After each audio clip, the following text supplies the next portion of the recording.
Hello guys, welcome you again in our YouTube channel The Career Ready. So this is Danish Shabir.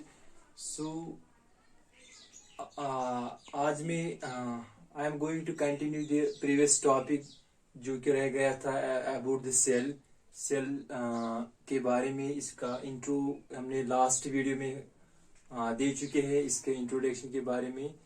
And also इसके हमने इसका historical background भी जाना, इसका historical background कैसा cell discovery के बारे में, यानी सेल कैसी डिस्कवरी हुई, सेल का किन किन साइंटिस्टों ने कंट्रीब्यूट किया, टेक पार्ट ले लिया सेल डिस्कवरी में, वो हमने थोड़ा बहुत जाना सेल डिस्कवरी के बारे में। सो आज हम इसी को हम कंटिन्यू करने जा रहे हैं सेल डिस्कवरी के बारे में। क्योंकि जो हम पढ़ रहे हैं that is the first chapter of the class 9th and class 11th standard में पढ़ता है that is the fundamental and structural unit of life the cell. And in short में हम सेल इसको कहते हैं। सेल हमें पता है, अब हमें पता है रॉबर्ट हुक ने इसकी डिस्कवरी की, इसकी बेस डाली, cell discovery base of cell डाली। ऑल्दो इसने लिविंग सेल डिस्कवर नहीं किया, ये हमें पता है। इसने एक cell wall cell wall observe किया, rigid cell wall, which is जो कि हॉलो कंपार्टमेंट था, जस्ट लाइक स्मॉल रूम। लेकिन इसी ने बेस डाली सेल डिस्कवरी की। और इसके बाद बहुत सारे साइंटिस्ट्स आए जिन्होंने रिसर्च किया, स्टडी की, जिनकी क्यूरियोसिटी बढ़ी, पावर ऑफ डिजायर बढ़ी सेल के जानने के बारे में, ताकि हम और भी चीजें जाने लिविंग थिंग्स के बारे में, ये किन किन चीजों से बने हुए हैं। क्योंकि रॉबर्ट हुक के पास एक अच्छा इंस्ट्रूमेंट, हाईली सोफिस्टिकेटेड इंस्ट्रूमेंट नहीं था, एक सेल्फ डिजाइनड माइक्रोस्कोप था, जिसकी वजह से इसने विद हेल्प ऑफ दैट इसने एक थिन पीस ऑफ कॉर्क ले लिया और इसी को अंडर माइक्रोस्कोप देखा, मैग्नीफाइड लेंस से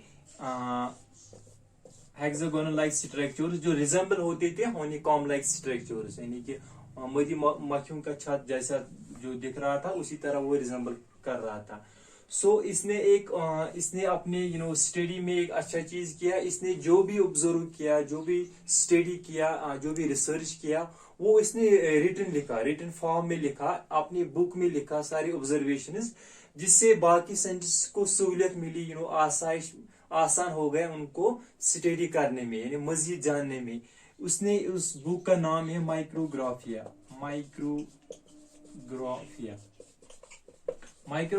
is nothing, is a book written by Robert Hooke, जिसने इसमें सारा जो उसने थीसिस रिसर्च किया, ऑब्जर्वेशंस किया सेल के बारे में, इसने सारा इस माइक्रोग्राफिया में लिखा और फिर पब्लिश की, ताकि और भी साइंटिस्ट को एक एज मिले और क्यूरियोसिटी मिले, तो ज्यादा से ज्यादा इसके बारे में साइंटिस्ट को नॉलेज मिले।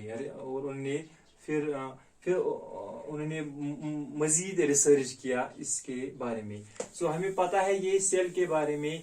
सेल लैटिन वर्ड से निकला है, जो मैंने बोला है सेल्ला मीन्स लिटिल रूम और we can see little vessel, compartment, just like compartment, कमरे जिस तरह होते हैं। सो इसका डिस्कवरी एक piece of thin slice of cork से हुआ, पील ऑफ ओनियन से हुआ है, बहुत सारे फिर लिविंग टिश्यूज से हुआ है इसकी discovery.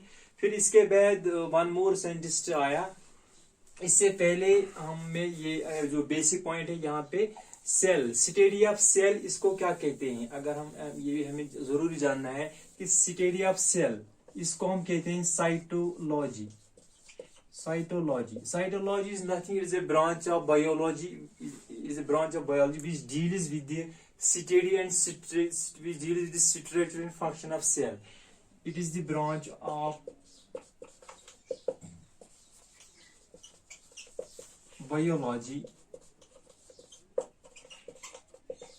which deals with the structure and function of cell.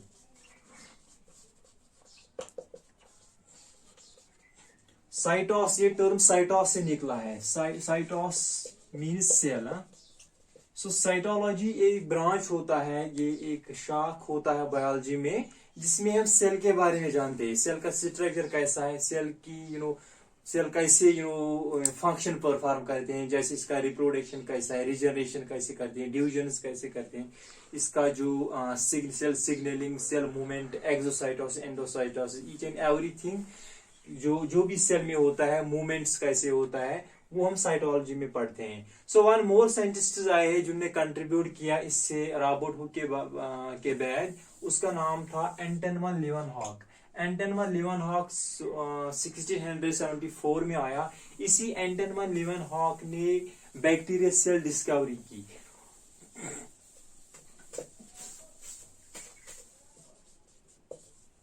एंटन लीवनहॉक एक साइंटिस्ट है, इसको इसको हम इसने क्या किया, इसने लिविंग सेल डिस्कवरी की। इसने इसने सैंपल लिया फ्रॉम द पॉन्ड वाटर से, फ्रॉम द पॉन्ड वाटर को ऑब्जर्व किया, और we can say drainage water from the जो स्टेगनेंट वाटर ले लिया, गंदा पानी ले लिया, फिर ऑब्जर्व किया माइक्रोस्कोप में, और इसने वहां पे देखे कुछ एनिमल लाइक क्रिएचर्स इस तरह दिखे इसको माइक्रोस्कोप में, और इसने इन्होंने नाम दे दिया एनिमल्क्यूल्स। एनिमल्क्यूल्स मीन्स एनिमल लाइक। एंटन लीवनहॉक वो साइंटिस्ट है जिसने बैक्टीरिया सेल आल्सो डिस्कवर किया। बैक्टीरिया सेल की खोज किसने की, ये भी एक एंटन लीवनहॉक ही था जिसने बैक्टीरिया सेल डिस्कवरी की। सो इसी ने एक फ्रॉम द पॉन्ड वाटर से एक गंदा पानी ले लिया, और इसमें माइक्रोस्कोप में देखा कि इसमें कुछ एनिमल्क्यूल्स इनका नाम दे दिया, यानी एनिमल लाइक क्रिएचर्स जो show some kind of movement. और आल्सो इसने कुछ जिसको हम कहते हैं कुछ सैंपल ले लिया फ्रॉम द टीथ ले लिया, इसको हम प्लेग कहते हैं, टार्टार। इसने इसको हम टार्टार कहते हैं, फ्रॉम द टीथ ले लिया। प्लेग जिसको हम कहते हैं जो कि डिपोजिशन जमा होता है दांतों पे, जो कि डिपोजिशन होता है, जिसमें बैक्टीरिया बैक्टीरिया जिसको कहते हैं बैक्टीरिया प्रोलिफरेट होते हैं, बैक्टीरिया रिप्रोड्यूस होते हैं, जर्मिनेट होते हैं। सो इसने ये प्लेग जो है जो कि दांतों पे चढ़ता है, येलो कवरिंग, इसने ये देखा, ये भी माइक्रोस्कोप में देखा, और इसमें इसने एनिमल लाइक क्रिएचर्स देखने को मिले। इसने बोला these are actually cells. So Anton Leeuwenhoek also इसने भी रिसर्च किया बहुत सारी चीजों पे, और इसने पॉन्ड वाटर ले लिया, प्लेग ले लिया, डिपोजिशन ऑफ जो भी टीथ होता है अपॉन द टीथ, और इसने देखा वहां पे कुछ ऐसे क्रिएचर्स पाए जाते हैं जो कि which show some kind of movement, इनको नाम दे दिया these are actually cells. So ये एंटन लीवनहॉक इसने और एक स्पोर्म ऑफ द फिश, इसने सुपरमेटाजोआ आल्सो डिस्कवर किया एंटन लीवनहॉक ने। सुपरमेटाजोआ ऑफ द फिश में देखा कि there are also animal like creatures, इसने अंडर द माइक्रोस्कोप में देखा, और बोला these are actually cells. So Anton Leeuwenhoek ने लिविंग सेल्स कहने को ये है कि इसने भी लिविंग सेल्स देख के बहुत स्टडी की, और स्पर्मेटोजोआ बैक्टीरिया भी इसी ने एंटन लीवनहॉक ने 1674 में देखा अंडर द माइक्रोस्कोप। सो इसके बाद कॉटी आए, वन मोर साइंटिस्ट। कॉटी ने फर्स्ट ऑब्जर्व किया प्रोटोप्लाज्म ऑफ द सेल।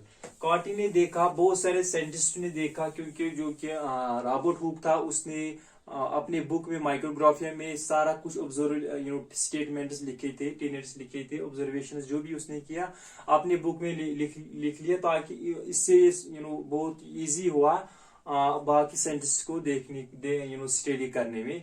इसने बोला सेल में सेल खाली नहीं होती है, क्योंकि cell is not we can say empty. Cell में कुछ और भी पाया जाता है जो कि फ्लूइड लाइक स्ट्रक्चर्स होता है, और ये इसने बोला, कॉटी ने ऑब्जर्व, इसने बोला इसको प्रोटोप्लाज्म। कॉटी ने बोला सेल जो है जो कि रॉबर्ट हुक ने बोला सेल इसने ये कंपार्टमेंट होता है, ये जस्ट लाइक हेक्सागोनल स्ट्रक्चर्स होते हैं, हेक्सागोनल लाइक स्ट्रक्चर्स। लेकिन ये सेल खाली नहीं होता है, इसमें कुछ और भी चीजें होते हैं जो कि जेली लाइक सब्सटेंस होता है। और ये कार्टी ने इसको नाम दे दिया, यानी ऑब्जर्व किया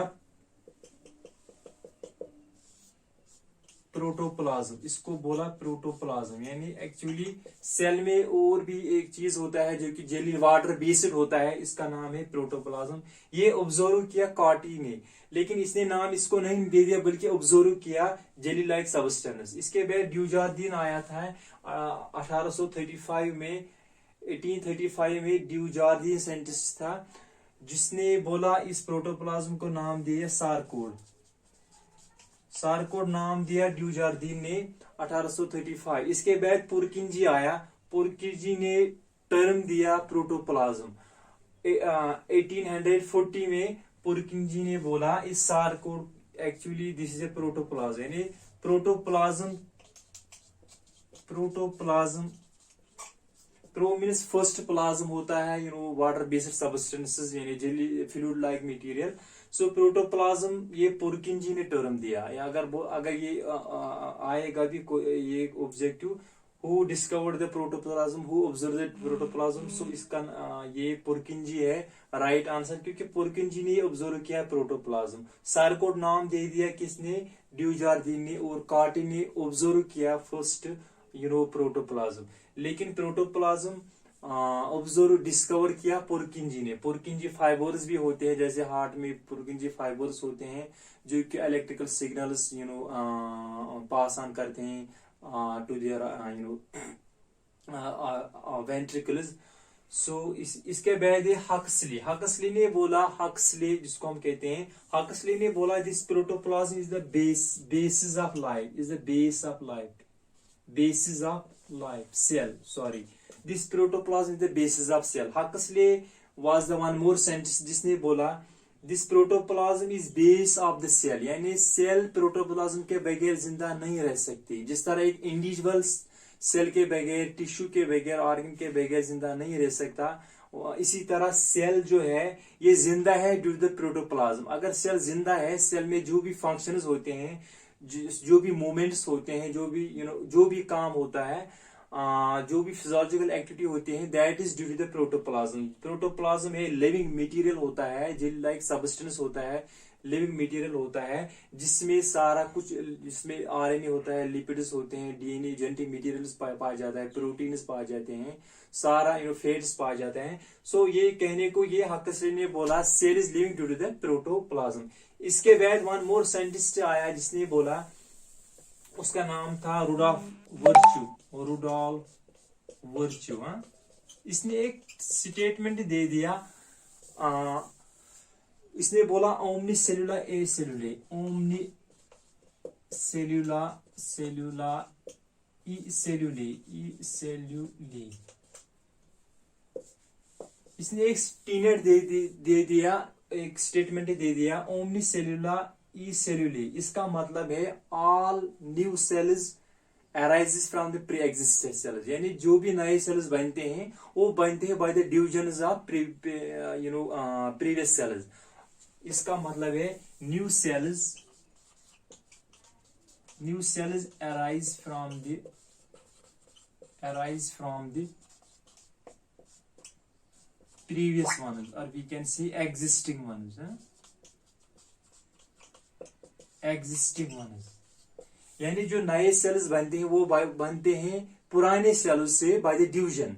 ये एक स्टेटमेंट दिया रुडॉल्फ वर्च्यू ने, जिसने बोला new cells arise from the pre existing one. जिस तरह हम, अगर हम खुद की बात करें, हम एक सेल से आए हैं बाय द डिवीजन, एक सेल से आए हैं जिसका नाम है जाइगोट, जो कि एक खून का लोथड़ा होता है, which is formed by the combination of, which is formed by the by specialized process known as fertilization of syngamy, when two haploid cells may sperm and ova gets fuse each other and they form a specialized cell, undifferentiated cell, that is known as zygote, which is undifferentiated, which is totipotent cell, which contains all the genes, which contain all the information.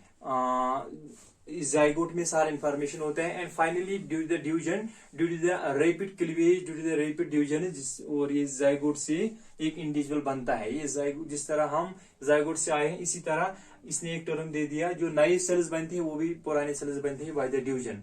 So this was all about the historical background. ये था इस one. बाकी scientist भी आए थे जैसे कि शिवान और शिल्डीन, जो बॉटनिस्ट थे जिन्होंने सेल थ्योरी दे दी. वो नेक्स्ट वीडियो में हम डिस्कस करेंगे कि उन्होंने सेल थ्योरी दे दी. सो ये था हिस्टोरिकल बैकग्राउंड सेल के बारे में, किन्होंने सेल कैसे सेल की डिस्कवरी हुई और किन्होंने लिविंग सेल डिस्कवर किया, और किन्होंने